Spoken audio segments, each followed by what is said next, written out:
नमस्कार, एक और टिप्पणी के साथ मैं अतुल चौरसिया। धृतराष्ट्र त्योहारों की खुमारी में थे, लेकिन कोरोना की दहशत ने दशहरा और दुर्गा पूजा दोनों को बैरंग ही विदा कर दिया। हालांकि जम्बूद्वीप में पाटलिपुत्र के चुनावों ने उत्सव की गर्मी को मेंटेन किए रखा। धर्म का उत्सव न सही, लोकतंत्र का ही सही।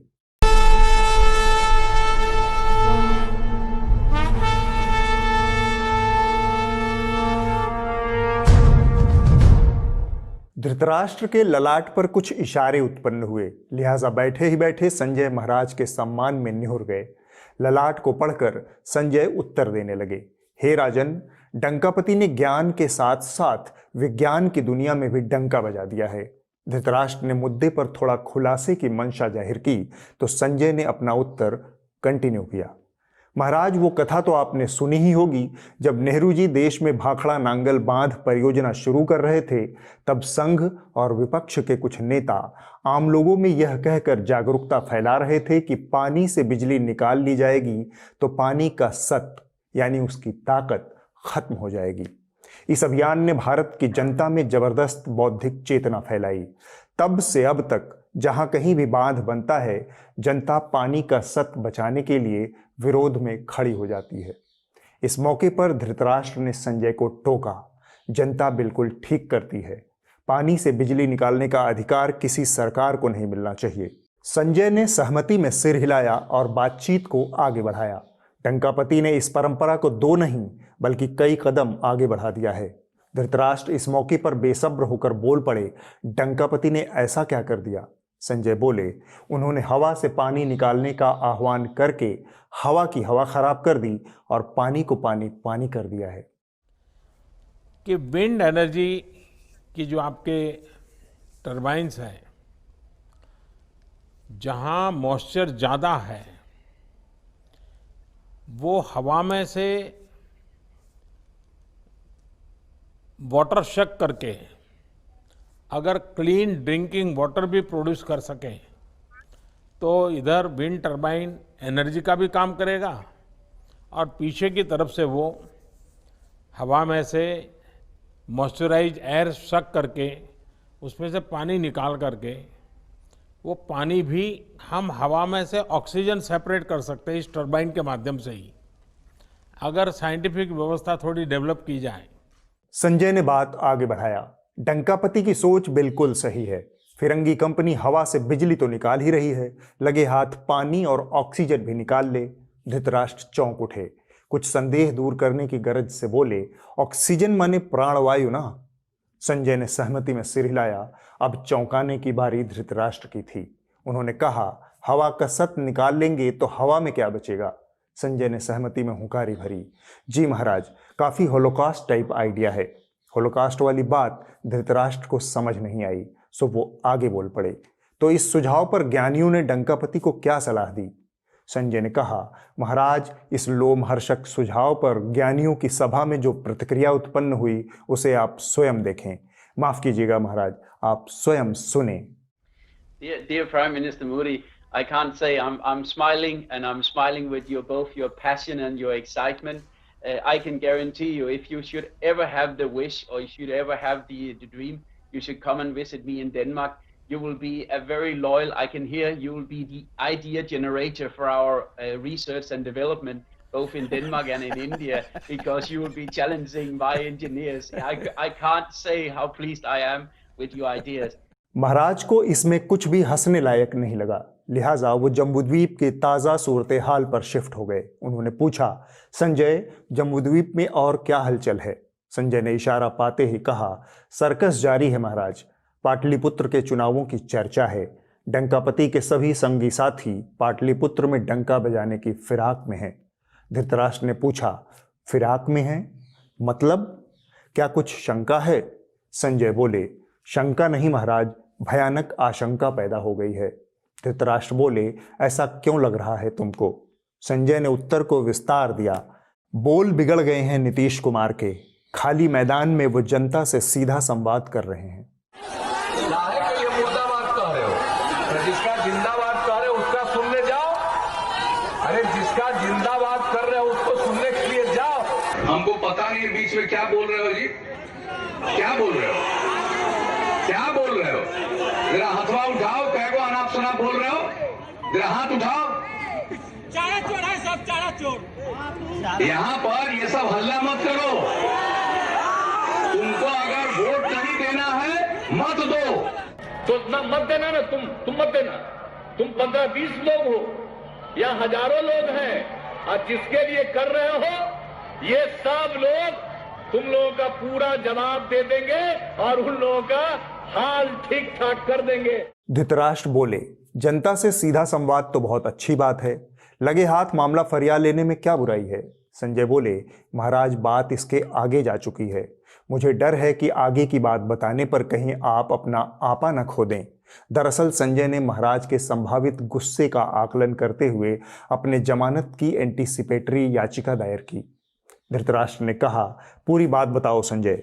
इसके बाद संजय ने सीधे मुंह भरी सभा में जो बात कही उसने महाराज को उस हद तक आक्रोशित कर दिया जहां नदियां बांध तोड़कर बह जाती हैं, ज्वालामुखी पर्वत तोड़कर बाहर आ जाते हैं और वीर पुरुष यौन उत्तेजना के शिखर पर जाकर स्खलित हो जाते हैं।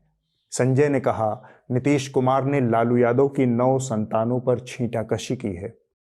किसी को चिंता है 8-8, 9-9 बच्चा बच्ची पैदा करता रहता है, क्या मालूम है किसी को? बेटी पर भरोसा ही नहीं, कई बेटियां हो गई तब बेटा हुआ। और आप सोच लीजिए कैसा बिहार बनाना चाहते हैं, ऐसा ही बिहार बनाना चाहते हैं। धृतराष्ट्र ने गुस्से से धधकते हुए कहा, अब संतानोत्पत्ति भी राजनीतिक जमा पूंजी का जरिया बन गया है। अरे राजो महाराजों की शान ही उनकी संतानों में है। हमारी 101 संतानें हुई। नीतीश कुमार की यह मजाल कि हम पर क्षुद्र, अश्लील, घटिया, अमानुषिक टिप्पणी करें। संजय बस चुप रहे। महाराज पैर पटकते, गुस्से से धधकते अंतःपुर में लौट गए। धृतराष्ट्र संजय संवाद समय समय पर आता रहेगा। अब हम मीडिया के भुइंधरे से निकली कुछ और कहानियों का जिक्र कर लेते हैं। अपने शर्मा जी भी कान से गोला उठाते हैं। जी हाँ, रजत शर्मा जी। पाकिस्तान की संसद में वोटिंग का नारा लगा तो शर्मा जी ने ऐलान कर दिया कि कटक से अटक तक की हिंदुत्व की परियोजना मोदी के रूप में पूर्ण हुई। और पाकिस्तान के पार्लियामेंट में जो कुछ हुआ वो सुनाना चाहता हूं, आप भी हैरान हो जाएंगे। वहां नरेंद्र मोदी को लेकर जो नारे लगाए गए उन्हें सुनकर मैं भी एक बार हैरत में पड़ गया था। पहले तो मुझे लगा ऐसा कैसे हो सकता है, पाकिस्तान के पार्लियामेंट और मोदी के नाम के नारे, ये कैसे हो सकता है, कौन लगाएगा, क्यों लगाएगा। तो मैंने पाकिस्तान के पार्लियामेंट की इस कार्रवाई के वीडियोस को कई बार देखा और फिर पाकिस्तान में मौजूद कुछ लोगों से इसे कंफर्म किया और यह हकीकत सामने आई कि पाकिस्तान के पार्लियामेंट में नरेंद्र मोदी को कई बार याद किया गया, उनके नाम पर कई बार नारे लगे। चश्मा आंखों पर चढ़ा है और साथ देना कानों ने बंद कर दिया। आगे बढ़ते हैं हम। बिहार चुनाव चल रहे हैं, लिहाजा इस बार की टिप्पणी भी बिहार स्पेशल हो गई। लंबे समय से इशारे की ताक में बैठे आज तक वाले रोहित सरदाना ने जैसे ही मोदी जी की सभा में 370 राष्ट्रवाद का जिक्र सुना, तुरंत ही उसे लपक लिया। दंगल बिहार में चल रहा है चुनाव का। प्रधानमंत्री नरेंद्र मोदी ने आज ताबड़तोड़ 3 रैलियां बिहार के चुनावी मैदान में की हैं और पहली ही रैली में प्रधानमंत्री नरेंद्र मोदी ने गलवान में चीन का सामना करने वाले बिहार के सैनिकों को श्रद्धांजलि तो दी ही, साथ ही साथ धारा 370 का मुद्दा भी उठा दिया और 370 के बहाने उन्होंने निशाना साधा कांग्रेस और उसकी सहयोगी पार्टियों पर। लेकिन कहते हैं कि कर्म का लेख मिटे ना रे भाई। सरदाना के कर्म का लेख एक दिन पहले ही दर्ज हो चुका था। तब उन्हें लग रहा था कि सिर्फ और सिर्फ मुफ्त कोरोना की वैक्सीन ही बिहार के चुनावों का मुद्दा है। कोरोना की चपेट में पूरा देश है, लेकिन वैक्सीन का वादा सिर्फ बिहार के लिए क्यों है? क्या कोरोना का वैक्सीन जीत की गारंटी देगा? दंगल में आज बिहार के चुनावी वादों पर बहस होगी। एक वोट की कीमत तुम क्या जानो बिहारी बाबू? कुछ समझ में आया। एक दिन पहले जिसे कोरोना की वैक्सीन चुनाव का मुख्य मुद्दा दिख रहा था, वह अगले ही दिन धारा 370 और राष्ट्रवाद को मुख्य मुद्दा क्यों बताने लगा? असल में मोदी जी ने 23 तारीख को अपनी पहली रैली की, जिसमें राष्ट्रवाद की छौंक लगाई तो शाम होते होते रोहित जी का एजेंडा भी बदल गया। खैर, ये तो कुछ भी नहीं है, इससे भी कुछ बड़ा हुआ आज तक पर। अंजना ओम कश्यप और श्वेता सिंह ने मिलकर भाजपा के राष्ट्रीय अध्यक्ष जगत प्रकाश नड्डा जी का साक्षात्कार कर लिया। इसमें क्या बड़ी बात है? चुनावी मौसम में नेता का साक्षात्कार तो होता ही रहता है। बड़ी बात है इस इंटरव्यू में पूछे गए सवाल। पॉलिटिक्स में आए कैसे? जब आप छोटे थे, कहाँ से? पॉलिटिक्स में स्कूल पहुंचने के बाद लगता है कि उन दिनों कभी भी दिमाग में रहा होगा कि एक दिन पटना से अपने आप को कैसे जोड़कर देखते हैं आप, क्योंकि हिमाचल प्रदेश के ओरिजिनली और पटना में ही जन्म हुआ। इसके बाद हम आपके कॉलेज भी चलेंगे, लेकिन आप आते हुए डाक बंगला चौराहा गए होंगे, आप इस तरफ से बेली रोड क्रॉस करके आए होंगे, वो वहाँ सब पे कहीं कहीं कोई वो फुचका वाला, कहीं पर कुछ लेकिन आपने सोचा था दुनिया की सबसे बड़ी पार्टी और उसका अध्यक्ष में एक दिन? नहीं, मैंने नहीं सोचा था। पटना के आप हैं और पूरा हमने आपका स्कूल, कॉलेज, गंगा घाट, यहाँ पर आप बता रहे थे इस पुल पर, चूंकि आप स्विमर थे, कभी यहाँ पर पहल की थी क्या? यह ऐसा ही है जैसे भारत पाकिस्तान के बीच युद्ध की स्थिति में भारत के प्रधानमंत्री से पूछा जाए कि आप कहाँ पढ़े, क्या खेले, क्या खाते हैं, कब सोते हैं। नड्डा जी अपने अध्यक्षीय जीवन का सबसे कड़ा इम्तिहान दे रहे हैं। नीतीश कुमार अपने 15 सालों के दौरान सबसे बड़ी एंटी इनकम्बेंसी का सामना कर रहे हैं। ये सवाल या तो नदारत थे या फिर इस तरह से पूछे गए कि बस पूछ लिए गए। सूत न कपास जुलाहों में लट्ठम लट्ठ। एक थी निर्मला सीतारमण, जिन्होंने बिहारियों को मुफ्त वैक्सीन देने का वादा किया। उन्हीं के एक शागिर्द हैं मनोज तिवारी, पार्टी का प्रचार करने गए हैं पटना। देखते ही देखते क्या से क्या दावा कर बैठे। ये मेंटालिटी है कि वो ट्रंप को ऊपर समझते हैं, जबकि ट्रंप मोदी को ऊपर समझते हैं। मेंटालिटी से निकलो यार। इस समय दुनिया का लीडर नरेंद्र मोदी है, ट्रंप खुद आते हैं तो वो किस तरह से उनके साथ। तो नरेंद्र मोदी और भारत को कम मत समझो। हम दवा बना लिए हैं और बिहार के हर बच्चे का ये अधिकार है कि उसको फ्री कोरोना का वैक्सीन मिले, और हम देंगे। ये चिंता की बात है कि एक सांसद सीधे सीधे झूठ बोल रहा है। उससे भी बड़ी चिंता की बात यह है कि मोहतरमा रिपोर्टर ने इतने बड़े झूठ को बिना किसी किंतु परंतु के पचा लिया। मनोज तिवारी विचित्रता की मिसाल हैं। कुछ दिन पहले अयोध्या की रामलीला में अंगद का अभिनय कर रहे थे। फूहड़ लद्दड़ अभिनय सैकड़ों सालों से रामलीलाओं के जीवंत और लोकप्रिय बने रहने का गोपनीय फार्मूला है। इससे हास्य पैदा होता है, वरना रामलीलाएं लोक जीवन से विलुप्त हो जाती। घटिया अभिनय के पैमाने पर तो मनोज तिवारी 100% खरा उतरे, लेकिन साथ में उन्होंने संवादों के साथ जो घटिया सियासत का मेल किया, उससे रामलीलाएं खुद को बचा लें तो लोक जीवन में उनका असर और मजबूत हो जाएगा। आपने कहा पुल गिरवा दो।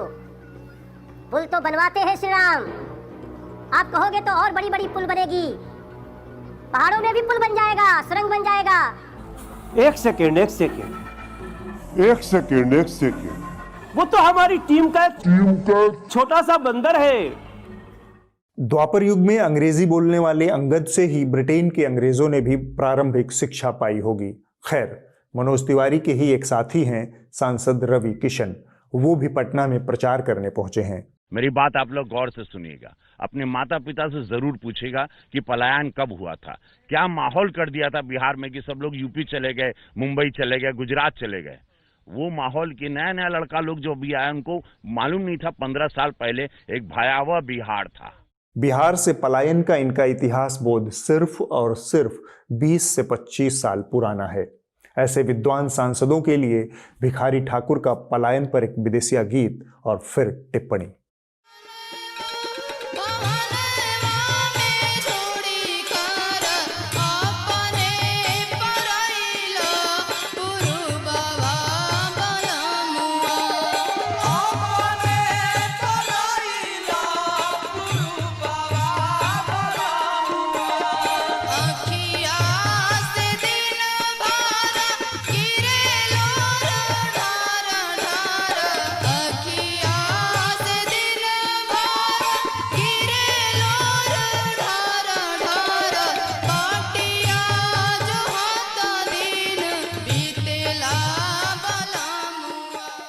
अब तो इस इलाके से होने वाले इंसानी पलायन को सदियां होने को आई।